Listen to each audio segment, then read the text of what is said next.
ismahaan khaliif faarax oo u tartamaysa kursiga baarlamaanka ee maamul goboleedka Puntland ee doorashada 2019 ka dhici doonta maamul goboleedka Puntland oo habeenkii xalay ahaa marti ku ahayd barnaamijka murashaxa Puntland ee ka baxa Sam News TV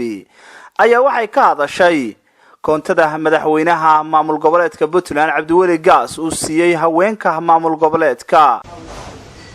waxaan horta aayad ma aha soo degtay وخاصة معها إن محاك إرادة رج ميرا نقدان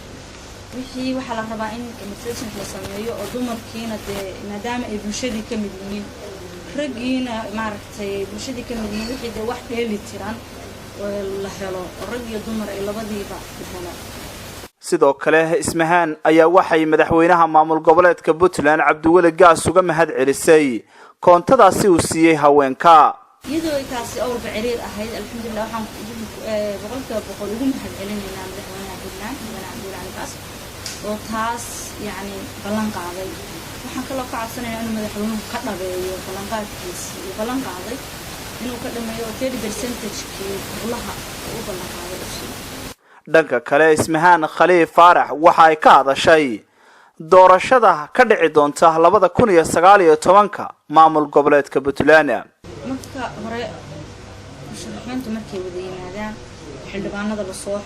wada xulo istil waxa jira gobolada xildhibaanada soo dhameystirmin xildhibaanada la soo wada xulo oo maxaan ku iraahday wax walba ay soo dhameystirmaan waa caadi istil chance baan haysanaa inkastoo hadda bil iyo wax yar la leeyahay way ka dhiman tahay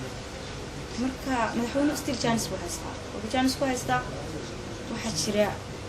بروسيسكي إنه يروح كده خاصة حلبانة تقف كستو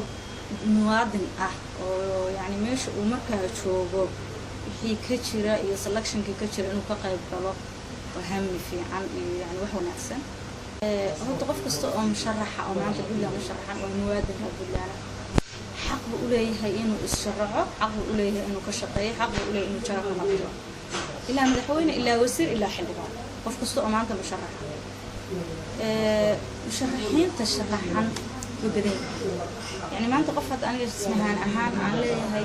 يعني قف كاس بدورن هاي لا حتى ما بعد إنشراء يعني قف من سياسة دي سكاك أو مرتي أركتي ومدة كتير لكن هذا وقت حاضر كان مشرت وقف عن سيجارة وأحمد إبراهيم محمود أحمد سكي سام نيوز TV Get away.